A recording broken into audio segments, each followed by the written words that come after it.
Hello everyone, CGPSC ABCD में आप सभी का फिर से एक बार स्वागत है।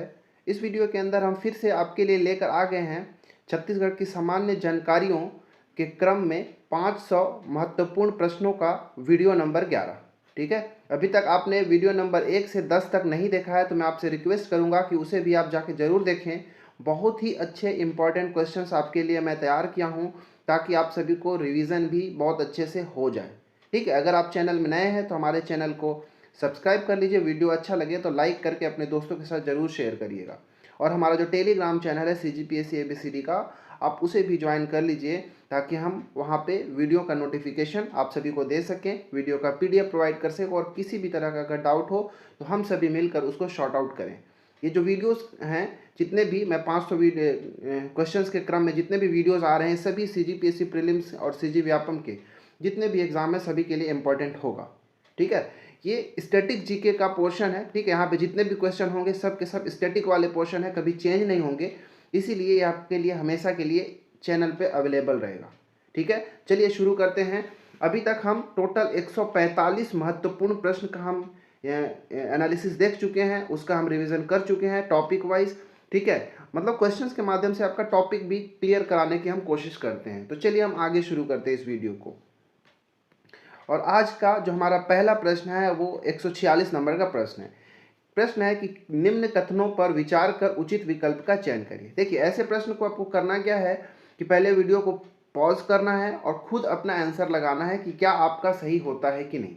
ठीक है, अब देखिए, इसमें उचित विकल्प का चयन करना है सत्य कथनों की पहचान करके। पहला कथन है छत्तीसगढ़ में तापमान के वितरण को समुद्र की निकटता एवं समुद्र सतह से ऊंचाई मुख्य रूप से प्रभावित करती है। दूसरा कथन है छत्तीसगढ़ में मानसून बंगाल की खाड़ी से आता है। ठीक है, तीसरा कथन है कर्क रेखा पर स्थिति के अनुसार छत्तीसगढ़ उष्णकटिबंधीय क्षेत्र में या फिर उष्ण कटिबंध में स्थित है। चौथा कथन है छत्तीसगढ़ में उपार्द्र महाद्वीपीय जलवायु का फैलाव है। इसमें से कौन सा विकल्प जो है सही आपको बताना है। ठीक है, वीडियो को पॉज करें और उत्तर देने की कोशिश करें।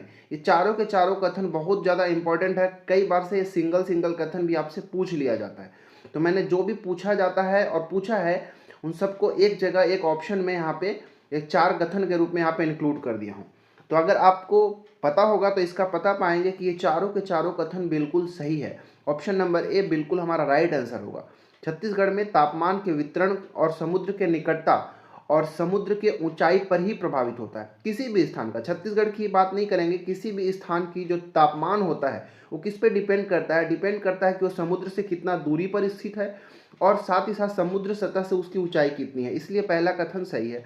दूसरा क्या, छत्तीसगढ़ में जो मानसून है बंगाल की खाड़ी से आता है। जो दक्षिण पश्चिम मानसून है उसी का एक दो शाखा होते हैं, एक होता है अरब सागर की शाखा और दूसरा बंगाल की खाड़ी की शाखा। तो छत्तीसगढ़ में जो मानसून होता है वो बंगाल की खाड़ी से ही आता है, क्योंकि बरसात में जो बारिश होती है बंगाल की खाड़ी से आने वाली मानसून से होती है। तीसरा कथन है कि कर्क रेखा पर स्थित छत्तीसगढ़ जो है, स्थिति के अनुसार छत्तीसगढ़ उष्ण कटिबंधीय जलवायु में पाया जाता है या उष्ण कटिबंध में आता है। ये कथन भी बिल्कुल सही है। और चौथा ये भी अगर बिल्कुल सही है कि उपाद्र महाद्वीपीय जलवायु छत्तीसगढ़ के अंदर पाया जाता है। ठीक है, इसका राइट आंसर ऑप्शन नंबर ए होगा। ठीक है, अब क्वेश्चन एक आपसे पूछता हूँ कि बताइए कि छत्तीसगढ़ के कौन कौन से जिले जो हैं वो कर्क रेखा पर स्थित है। सब लोग कमेंट करके बताएंगे। ठीक है, कमेंट करके बताइएगा। अगला प्रश्न 147 नंबर का प्रश्न है आप सभी के लिए कि सूची 1 में इधर जलप्रपात दिया है और सूची 2 में नदी दिया है कि कौन सा जलप्रपात किस नदी पर स्थित है। सुमेलित करके हमको यहाँ पे उचित विकल्प का चयन करना है। ठीक है, वीडियो को पॉज करें और उत्तर देने की कोशिश करें। ठीक है, अमृतधारा जलप्रपात। अमृतधारा जलप्रपात आई थिंक सभी को पता है कि कहाँ है। तो अमृतधारा जलप्रपात जो है हसदो नदी पे है। तो ये ऑप्शन ए जो है 3 से मिला दिए। कोठली जलप्रपात किसके ऊपर है? तो कोठली जलप्रपात जो है ये कन्हार नदी के ऊपर। जब किसी का आपको पता ना हो तो पहले जो पता है उसको लगा लिया करिए, तो जो बच्चा है वो अपना ऑटोमेटिक जो है ऑप्शन से लग जाता है। तो कोठली जलप्रपात जो है कन्हार नदी के ऊपर देखने को मिलेगा। गुप्तेश्वर जलप्रपात आप सभी को कोलाब नदी के ऊपर मिलेगा। ठीक है, कोलाब नदी कहाँ गया, या कोलाब, ये है ऑप्शन यहाँ पे दूसरा विकल्प। ठीक है, कोलाब को शबरी नदी, कोलाब या शबरी नदी भी आपको कहेगा तब भी आपको वही मार सकते हैं। ठीक है, और चौथा है पवई। पवई जलप्रपात आपको चन्नान नदी के ऊपर मिलेगा यहाँ पे। ठीक, ये वाला एक से। तो आप देखेंगे तो हमको क्या मिल रहा है, ए का 3। देखिए ए का 3 कहाँ है? ए का 3 यहाँ है और यहाँ है। ठीक है, मतलब ये दो जगह हो सकता है, ये दोनों तो मतलब ऑप्शन नंबर बी और सी ऐसे एलिमिनेट हो जाएगा। बी का 4, बी का 4 देखिए यहाँ पे है, बाकी यहाँ पे तो ये वाला भी एलिमिनेट हो जाएगा, तो ऑप्शन नंबर ए हमारा बिल्कुल सही हो जाएगा। ठीक है, उम्मीद है आपका भी ये सही हुआ होगा। चलिए अगला प्रश्न। चलिए एक क्वेश्चन आपसे पूछता हूँ कि बताइए कि रामदा जलप्रपात, ठीक है, रामदा जलप्रपात, रामदा बोल रहा हूँ ना, रामदाह नहीं, रामदा जलप्रपात कौन से नदी के ऊपर स्थित है आपको बताना है। ठीक है, कौन से नदी के ऊपर रामदा जलप्रपात है। वीडियो के लास्ट में मैं बता दूंगा, जो भी क्वेश्चन पूछ रहा हूँ उसका आंसर बताने की कोशिश करूंगा, या फिर आप कमेंट खुद ही करेंगे। ठीक है, मैं कमेंट देखूंगा और आपको आंसर बता दूंगा कि क्या होगा।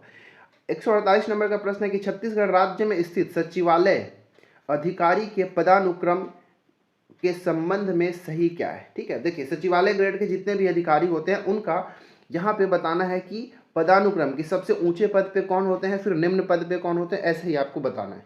ठीक है, देखिए इसको ध्यान से देखिएगा, एग्जाम में पूछा गया है और इन फ्यूचर पूछा भी जा सकता है। ठीक है, सचिवालय अधिकारी जो भी होते हैं उनका क्रम क्या होता है देखिएगा। सबसे पहले जो सबसे ऊपर जो आते हैं वो मुख्य सचिव आते हैं। ठीक है, तो ये एक वाला बिल्कुल सही है, तो एक तो सभी में है, तो सबसे पहला सबसे ऊपर कौन आता है, मुख्य सचिव, तो मैं यहाँ पे एक लिख देता हूँ। ठीक है, उसके बाद आता है अतिरिक्त मुख्य सचिव, तो ये दूसरे नंबर पे आएगा, तो ये बिल्कुल सही है। तो एक दो तो सभी में है, अभी भी एलिमिनेट नहीं हो पाएगा। तीसरे नंबर पे आता है प्रधान सचिव। ठीक है, तीसरे नंबर पे क्या आएगा, प्रधान सचिव। प्रधान सचिव देखिए कहाँ, ये है। ठीक है, प्रधान सचिव ये तीसरा नंबर पे आता है। प्रधान सचिव के बाद सचिव चौथे नंबर पे, देखिए ये जो चौथा नंबर पे, तो 1 2 4 3, देखिए 1 2 4 3 कहाँ है, 1 2 4 3 यहाँ पे। ठीक है, ये वाला विकल्प हमारा सही हो जाएगा और ये बाकी के ऐसे ही गलत हो जाएगा। ठीक है, बाकी आगे का भी बता देता हूँ। तो सबसे ऊपर मुख्य सचिव, फिर अतिरिक्त मुख्य सचिव, फिर प्रधान सचिव, इसके बाद आता है सचिव चौथे नंबर पे। सचिव के बाद आ जाता है अतिरिक्त सचिव, ये वाला, ये अतिरिक्त सचिव ये 5वें नंबर पे। ठीक है, अतिरिक्त सचिव के बाद अगर विशेष सचिव अगर ऑप्शन में दिया है तो विशेष सचिव मारेंगे अतिरिक्त सचिव के बाद, नहीं तो फिर संयुक्त सचिव आता है। तो यहाँ पे जो कथन दिया उसके हिसाब से ये 6वें नंबर पे आएगा संयुक्त सचिव। इसके बाद आता है 7वें नंबर पे ये उप सचिव आ गया। ठीक है, इसके बाद उप सचिव के बाद अगर देखना है तो आता है सहायक सचिव, सहायक सचिव के बाद फिर आ जाता है अवर सचिव। ठीक है, तो ये पूरा आपको याद रखना है, कई बार से एग्जाम में पूछ लिया जाता है। तो इसका आंसर ऑप्शन नंबर डी, एक बार इसको ऑर्डर में आप लिख लीजिएगा, काम आएगा। क्वेश्चन आपसे है कि छत्तीसगढ़ के वर्तमान में मुख्य सचिव कौन है। ठीक है, सीजी का वर्तमान में मुख्य सचिव कौन है, सब लोग कमेंट करेंगे। ठीक है, अगर वीडियो आप भविष्य में कभी देखेंगे तो उस समय के जो मुख्य सचिव होंगे आप उसको एक बार रिवाइज कर लीजिएगा, अपडेट कर लीजिएगा। अगला प्रश्न 149वें नंबर का प्रश्न है आप सभी के लिए कि निम्नलिखित में से कौन एक केंद्रीय विश्वविद्यालय है। ठीक है, बताइए, गुरु घासीदास विश्वविद्यालय, पंडित रविशंकर विश्वविद्यालय, राजमोहिनी देवी विश्वविद्यालय, या फिर महात्मा गांधी उद्यानिकी और वानिकी विश्वविद्यालय, कौन सा सही है। इसका सही आंसर है ऑप्शन नंबर ए। ठीक है, गुरु घासीदास विश्वविद्यालय जो है ये छत्तीसगढ़ में एकमात्र केंद्रीय विश्वविद्यालय है, याद रखिएगा। ठीक है, छत्तीसगढ़ का एकमात्र केंद्रीय विश्वविद्यालय कौन सा है, गुरु घासीदास विश्वविद्यालय है। इसकी स्थापना 16 जून को, ठीक है, इसका स्थापना 16 जून 1983 को हुआ था, याद रखिएगा, बहुत इंपॉर्टेंट है। ठीक है, लेकिन ये स्थापना तो 16 जून 1983 को हुआ था, लेकिन अगर आपसे पूछ दे कि केंद्रीय विश्वविद्यालय का दर्जा कब दिया गया था, तो इसको 16 जून 2009 को दिया गया था। 2009 में इसको केंद्रीय विश्वविद्यालय का दर्जा दिया गया था, स्थापना 1983 में हुआ था। ठीक है, ये आपको बिलासपुर का कोनी ग्राम जो है उस वहाँ पर इसका जो है देखने को मिलेगा। ठीक है, इसका नामकरण फिर सतनामी समाज के जो प्रसिद्ध संत घासीदास हुए उनके नाम पर किया गया है। ठीक है, इसका जो नियमन और नियंत्रण कौन करता है, तो यूजीसी के द्वारा किया जाएगा। क्यों, क्योंकि एक केंद्रीय विश्वविद्यालय है तो उसका नियंत्रण तो यूजीसी के अंडर में ही आता है। ठीक है, तो इसलिए इसका आंसर ऑप्शन नंबर ए होगा। महात्मा गांधी जो उद्यानिकी और वानिकी विश्वविद्यालय है, इसके बारे में थोड़ा सा जानकारी ले लीजिए कि ये जो पाटन ग्राम है दुर्ग के अंदर, ठीक है, पाटन ग्राम के जो सांकरा है दुर्ग के अंदर, वहीं पर यह स्थित है महात्मा गांधी उद्यानिकी एवं वानिकी विश्वविद्यालय। ठीक है, इसका जो स्थापना हुआ था वो 2 अक्टूबर 2020 को मुख्यमंत्री भूपेश बघेल के द्वारा, ठीक है, 2 अक्टूबर 2020 को मुख्यमंत्री भूपेश बघेल के द्वारा किया गया था। ठीक है, याद रखिएगा, ताकि राज्य के अंदर उद्यानिकी और वानिकी को प्रोत्साहित किया जा सके। ये डेट याद रखिएगा, 2 अक्टूबर 2020 को महात्मा गांधी के जन्मदिन के अवसर पर ही किया गया था। ठीक है, चलिए अगला प्रश्न देखते हैं। 150वां प्रश्न आप सभी के लिए कि प्रयाग प्रशस्ति के अनुसार समुद्रगुप्त ने अपने दक्षिणापथ अभियान में निम्नलिखित राज्यों को जीता, जिनमें से 2 राज्य कौन कौन से थे। ये सभी को जीता था, हालांकि उसने कोसल के जगह आपको दक्षिण कोसल भी देखने को मिलेगा, तो सेम ही है। ठीक है, दक्षिण कोसल, कुराट, महाकांतार और पिष्टपुर। तो छत्तीसगढ़ के जो 2 क्षेत्र थे जो समुद्रगुप्त के द्वारा जीता गया था, वो था दक्षिण कोसल और महाकांतार। ठीक है, 1 और 3 बिल्कुल सही है। ठीक है, प्रयाग प्रशस्ति जो है ये हरिशेन के द्वारा लिखा गया था। ठीक है, हरिशेन द्वारा रचित प्रयाग प्रशस्ति के अनुसार जो समुद्रगुप्त है वो अपना जब दक्षिणापथ अभियान चला रहा था तो छत्तीसगढ़ के 2 प्रमुख क्षेत्र दक्षिण कोसल और महाकांतार को वो क्या किया था, जीत लिया था। तो इसका आंसर ऑप्शन नंबर सी हो जाएगा, 1 और 3 दोनों। उस समय जो दक्षिण कोसल था उस पर जो किसका शासन था, तो आपको याद रखना चाहिए कि उस समय जो शासन था दक्षिण कोसल के ऊपर वो था वकाटक नरेश महेंद्र सेन का। ठीक है, महेंद्र का, ये वकाटक वंश के थे, वकाटक वंश के जो महेंद्र थे उनका शासन था। और अगर महाकांतार पे देखा जाए तो नल वंशीय शासक व्याघ्रराज का। ठीक है, नल वंश के शासक कौन थे, व्याघ्रराज। ठीक है, इनका शासन था और इन दोनों को ही इन्होंने पराजित किया था। ठीक है, चलिए आगे देखते हैं। 151 नंबर का प्रश्न आप सभी के लिए कि कुरुशपाल शिलालेख निम्न में से किस शासक की जानकारी मिलती है। ये कुरुशपाल शिलालेख जो है इसे किस शासक की जानकारी मिलती है, हर्षगुप्त, महाप्रवर राज, सोमेश्वर देव प्रथम या फिर महाशिवगुप्त बालार्जुन, किसके बारे में जानकारी मिलती है। तो जो कुरुशपाल शिलालेख है ये सोमेश्वर प्रथम जो कि छिंदक नागवंशीय शासक, बस्तर के छिंदक नागवंशीय शासक हैं। ठीक है, छिंदक नागवंशीय शासक। ठीक है, इनकी जानकारी यहाँ से मिलती है कुरुशपाल शिलालेख से।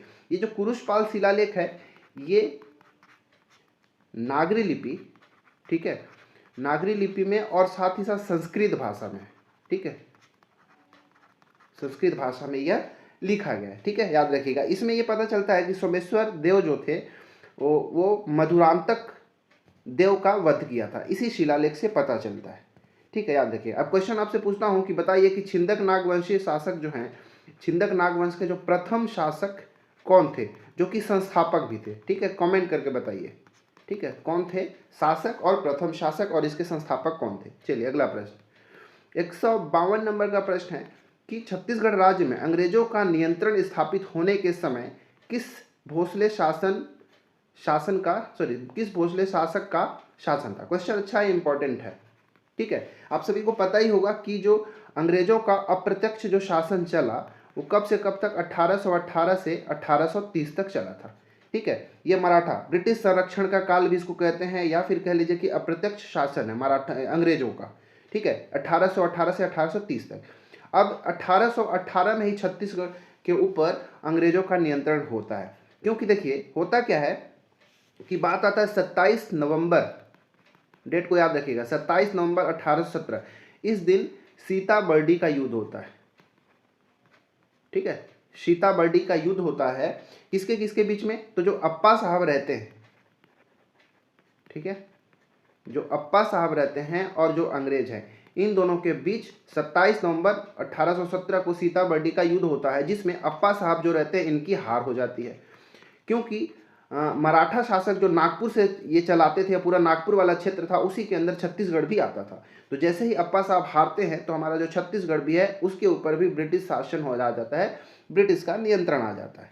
ठीक है, इसके बाद इस सीताबर्डी के युद्ध के बाद 6 फरवरी 1818 को समझौता होता है और इस समझौते के साथ ही छत्तीसगढ़ के ऊपर भी अंग्रेजों का नियंत्रण हो जाता है। तो कौन से शासक थे उस समय, अप्पा जी भोसले जो थे वो शासक थे। ठीक है, क्वेश्चन अगर आपसे ऐसा भी पूछ दे कि बताइए कि छत्तीसगढ़ पर पहली बार अंग्रेजी शासन कब हुआ था, तो 1818 में। ठीक है, 1818 में ही छत्तीसगढ़ में पहली बार अंग्रेजी शासन के अंदर छत्तीसगढ़ आ गया था। ठीक है, चलिए आगे 153 नंबर का प्रश्न है आप सभी के लिए कि छत्तीसगढ़ में असहयोग आंदोलन के दौरान बहिष्कार स्वरूप बैरिस्टर नागेंद्र नाथ डे ने किस उपाधि की त्याग किया था। वेरी इंपॉर्टेंट प्रश्न पूछा गया है और आगे भी पूछा जा सकता है। ठीक है। देखिए, जब असहयोग आंदोलन 1920 में चलाया जा रहा था तो उसका विरोध करने के लिए हमारे छत्तीसगढ़ के भी कई नेता ने अपना पदवियों का त्याग किया था, अपने उपाधियों का त्याग किया था। तो उसी में से एक थे नागेंद्र नाथ डे। उन्होंने किस पद का त्याग किया था? खान साहब का, या किस उपाधि का त्याग किया था? खान साहब का, राय बहादुर का, राय साहब का, या लोकप्रिय का? क्या आंसर है इसका? सही आंसर है ऑप्शन नंबर बी। इन्होंने राय बहादुर के पद का, या सॉरी राय बहादुर की जो उपाधि थी इसकी त्याग किया था। ठीक है, राय बहादुर की उपाधि भी अंग्रेजों के द्वारा ही दिया गया था, लेकिन इन्होंने त्याग दिया था। खान साहब की जो उपाधि है ये किसका था? तो काजी शमशेर खां का था, काजी शमशेर खां। और इन्होंने भी अपना खान साहब की उपाधि की त्याग कर दी थी। राय साहब की उपाधि जो था वामन राव लाखे जी का था।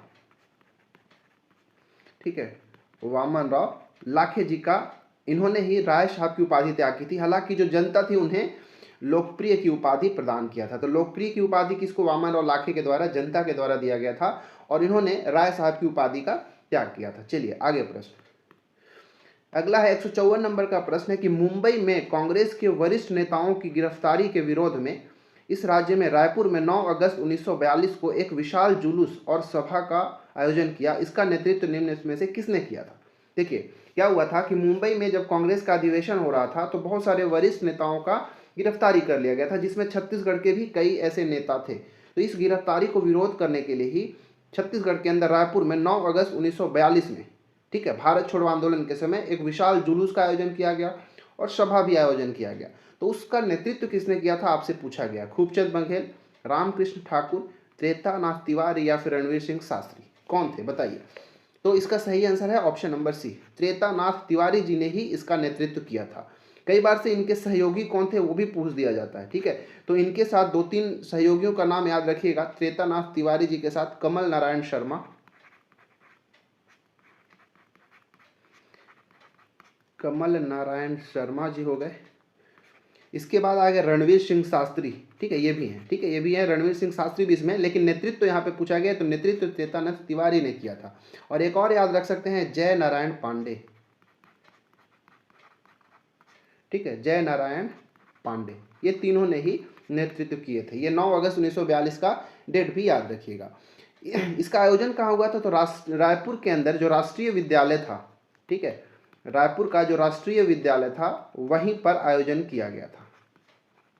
ठीक है, रायपुर के राष्ट्रीय विद्यालय के अंदर। ठीक है, चलिए आगे 155 नंबर का प्रश्न क्या है?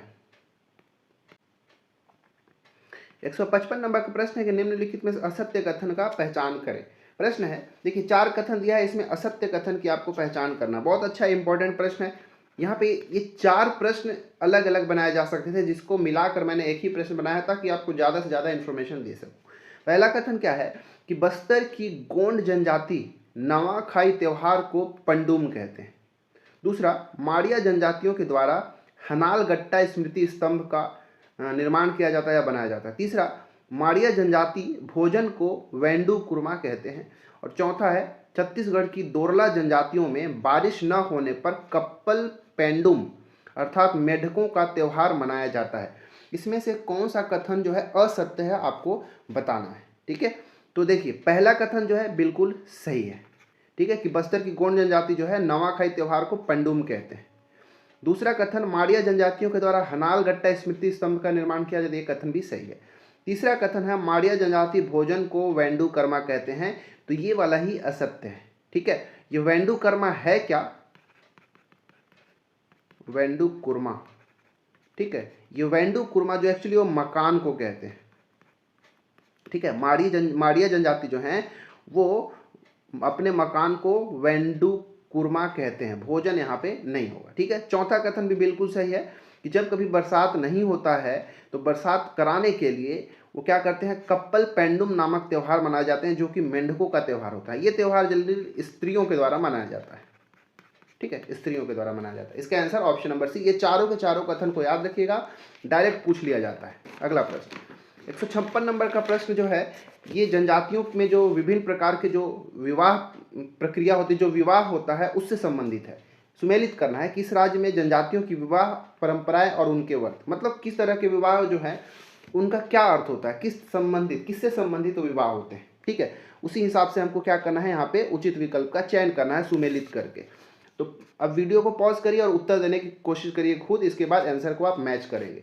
तो जो पारिंग धन विवाह होता है एक तरह का वधु मूल्य विवाह होता है, ठीक है, कि वधु से विवाह करने के लिए दहेज स्वरूप वर पक्ष को, ठीक है, मतलब वधु को दिया जाता है, उल्टा ही होता है, ठीक है ना, वधु का जो परिवार होता है उनको दिया जाता है वधु मूल्य अदा करके, मतलब कह सकते हो कि पैसा देकर वधु की जो परिवार होते हैं उन्हें पैसा दिया जाता है, दहेज स्वरूप कह लीजिए, और फिर विवाह किया जाता है, ठीक है।